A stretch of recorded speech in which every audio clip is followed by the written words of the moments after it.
ଜାତୀୟ ବିଜ୍ଞାନ ଦିବସ ଅବସରରେ ଭୂତମୁଣ୍ଡାଇ ଗାଁରେ ଏକ ବିଶେଷ ବିଜ୍ଞାନ ମେଳା ଆୟୋଜିତ ହୋଇଥିଲା।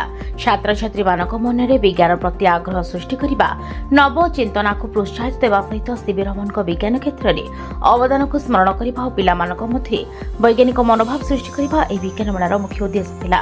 ଏହି କାର୍ଯ୍ୟକ୍ରମରେ ପାରାଦୀପ ହାଇସ୍କୁଲର ବରିଷ୍ଠ ଶିକ୍ଷକ ଶ୍ରୀ ଯଶବନ୍ତ ରାୟ ମୁଖ୍ୟ ଅତିଥି ଭାବରେ ଯୋଗଦେଇ ଛାତ୍ରଛାତ୍ରୀଙ୍କୁ ବିଜ୍ଞାନ ଆଧାରିତ ଚିନ୍ତାଧାରା ଆବିଷ୍କାର ପ୍ରତି ପ୍ରେରିତ କରିଥିଲେ।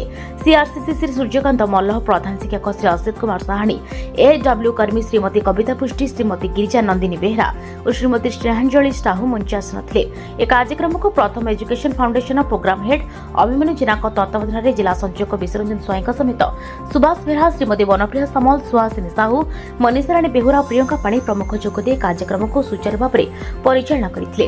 ମେଳାରେ ପ୍ରାୟ 200 ଜଣ ଛାତ୍ରଛାତ୍ରୀ ବିଭିନ୍ନ ବିଜ୍ଞାନ ପ୍ରକଳ୍ପ ପ୍ରଦର୍ଶନ କରିଥିଲେ। ପରିବେଶ ସୁରକ୍ଷା, ଶକ୍ତି ସଞ୍ଚୟ, ପାନୀୟ ଜଳ ଶୁଦ୍ଧିକରଣ ଓ ଦୈନନ୍ଦିନ ଜୀବନରେ ବିଜ୍ଞାନର ପ୍ରୟୋଗ ସମ୍ପର୍କିତ ମଡେଲ ଦର୍ଶକମାନଙ୍କୁ ଆକର୍ଷଣ କରିଥିଲା। ଏହି କାର୍ଯ୍ୟକ୍ରମରେ 50 ଜଣ ଅଭିଭାବକ ଓ ସ୍କୁଲ ଶିକ୍ଷକମାନେ ଉପସ୍ଥିତ ରହି ଛାତ୍ରଛାତ୍ରୀଙ୍କୁ ଉତ୍ସାହିତ କରିଥିଲେ। ଶେଷରେ ପ୍ରଧାନ ଶିକ୍ଷକ ଶ୍ରୀ ଅସିତ କୁମାର ସାହାଣୀ ସମସ୍ତ ଅତିଥି, ଅଭିଭାବକ ଓ ଛାତ୍ରଛାତ୍ରୀଙ୍କୁ ଧନ୍ୟବାଦ ଜଣାଇ କାର୍ଯ୍ୟକ୍ରମର ସମାପନ ଘୋଷଣା କରିଥିଲେ। ଏହି ବିଜ୍ଞାନ ମେଳା ଛାତ୍ରଛାତ୍ରୀଙ୍କ ମନରେ ବିଜ୍ଞାନ ପ୍ରତି ଆଗ୍ରହ ଓ ସୃଜନଶୀଳତା ବୃଦ୍ଧି କରିଥିବା ଦେଖାଯାଇଛି।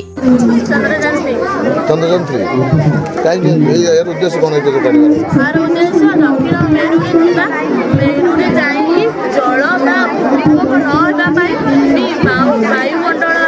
ବାୟୁମଣ୍ଡଳ ଅଛି କି ନାହିଁ ଚନ୍ଦ୍ରଯାନ ଯାଇ ପଠାଯାଇଥିଲା। ଏହା ବି ଭାରତକୁ ସୁରକ୍ଷିତରେ ଆସିଥିଲା। ଆଚ୍ଛା, ଚନ୍ଦ୍ରର ନିଜର ଆଲୋକ ଅଛି ନା? କାହା ଆଲୋକ? Thank you. ଚନ୍ଦ୍ର ଏକ କ'ଣ ଅଟେ? ଉପଗ୍ରହ। କାହା ଉପଗ୍ରହ? ପୃଥିବୀ ଉପଗ୍ରହ। Thank you. ପିଲାମାନେ ପ୍ରୋଜେକ୍ଟ କ'ଣ ଆଣିଛ? Smart agriculture system.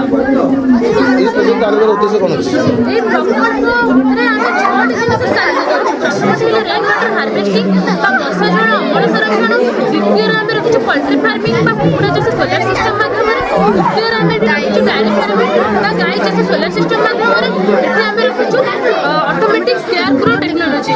ମାନେ ଯେତେବେଳେ ଆମେ ଚାଷ ଜମିରେ ଆମେ ଯେଉଁ ପାଳଭୂତ ମାନେ ରଖିଥାଉ ସେମାନେ କିପରି ଆମ ଚାଷ ଜମିରେ ସୁରକ୍ଷିତ ରଖିଥାଉ। ସାଧାରଣତଃ ଆମେ ଯେତେବେଳେ ଚାଷ ଜମିରେ ଆମ ପାଖରେ ଜଗିବା ପାଇଁ ସମୟ ନଥାଏ, କାରଣ ସମୟ ହେଉଛି ବହୁତ ମୂଲ୍ୟବାନ। ଯେତେବେଳେ ଆମେ ଜଗିବା ପାଇଁ ସମୟ ନଥାଏ ସେତେବେଳେ ଆମେ ଯେଉଁ ଚାଷ ଜମି ଚାରିପଟେ ବିହନ ବୁଣି ଯାଇଥିବା ଯେଉଁ ସେହି ସମୟରେ ପଶୁପକ୍ଷୀମାନେ ପଶି ବିହନ ସବୁ ଖାଇଦେବେ, ଫଳରେ ଆମ ଫସଲ ନଷ୍ଟ ହୋଇଯାଏ। ସେଥିପାଇଁ ଆମେ ଏଠି ଅଟୋମେଟିକ୍ ସ୍କେୟାର କ୍ରୋ ଟେକ୍ନୋଲୋଜି ରଖିଛୁ। ଆମେ ଯେତେବେଳେ ସେ ଚାଷ ଜମିରେ ନଥାଉ ଏଇଟା ତାପରେ ମୁଭିଂ କରିବ। ପଶୁପକ୍ଷୀମାନେ ଯେତେବେଳେ ପଶି ଆସିବେ ତାପରେ ଭୟଭୀତ ହୋଇକି ଆଉ ଆ ଭିତରକୁ ପ୍ରବେଶ କରିବେ ନାହିଁ। ତାପରେ ଏଇଟା ଆମେ ରଖିଛୁ farm security alarm. Farm security alarm ନା ପଶୁପକ୍ଷୀମାନେ ଯେତେବେଳେ ପଶିବାକୁ ଚେଷ୍ଟା କରିବେ ସେତେବେଳେ ଏଇଟା ଆଲାର୍ମ ଯେତେବେଳେ ବାଜିଲା ତାହେଲେ ଆମେ ଘରେ ବସି ଜାଣିପାରିବା ଯେ ଆମ ଚାଷ ଜମି ଭିତରୁ କିଏ ପ୍ରବେଶ କରିଛି। ତାପରେ ଆମେ ଯାଇ ତାକୁ ଉଡ଼େଇବା। ତାପରେ ଆମେ ଏଠି ରଖିଛୁ ସ୍ମାର୍ଟ ଇରିଗେସନ ସିଷ୍ଟମ। ମାନେ ସ୍ୱୟଂଚାଳିତ ପ୍ରକ୍ରିୟା ଦ୍ୱାରା କିପରି ଆମ ଚାଷ ଜମିରେ ପାଣି ମଡ଼ାଯାଉଛି ଆମେ ସେଠି ରଖୁଛୁ। ଏଇଟା ହେଲା ଆମ ଷ୍ଟ୍ରିଟ୍ ଲାଇଟ୍। ଷ୍ଟ୍ରିଟ୍ ଲାଇଟ୍ ମାନେ ଯେଉଁ ଆମର ଯେଉଁ କୀଟପତଙ୍ଗ ମାନେ ଅଛନ୍ତି ସେମାନେ ଯେଉଁ ଚାଷ ଜମିରେ ବସି ଯେଉଁ ଆମର ଯେଉଁ ଚାଷ ଜମିରେ ଦେହରେ ଲାଗିକି ଯେଉଁ ଫସଲ ନଷ୍ଟ କରିଦେଇଥାନ୍ତି ସେମାନେ ଯେତେବେଳେ ପଶିବାକୁ ଚେଷ୍ଟା କରିବେ ଏଇ ଯେଉଁ ଷ୍ଟ୍ରିଟ୍ ଲାଇଟ୍ ତାଙ୍କୁ ଆକର୍ଷିତ କରିବା ଫଳରେ ଲୁହା ଲାଇଟ୍ରେ ଲାଗିକି ସେମାନେ ମୃତ୍ୟୁବରଣ କରିଦେବେ।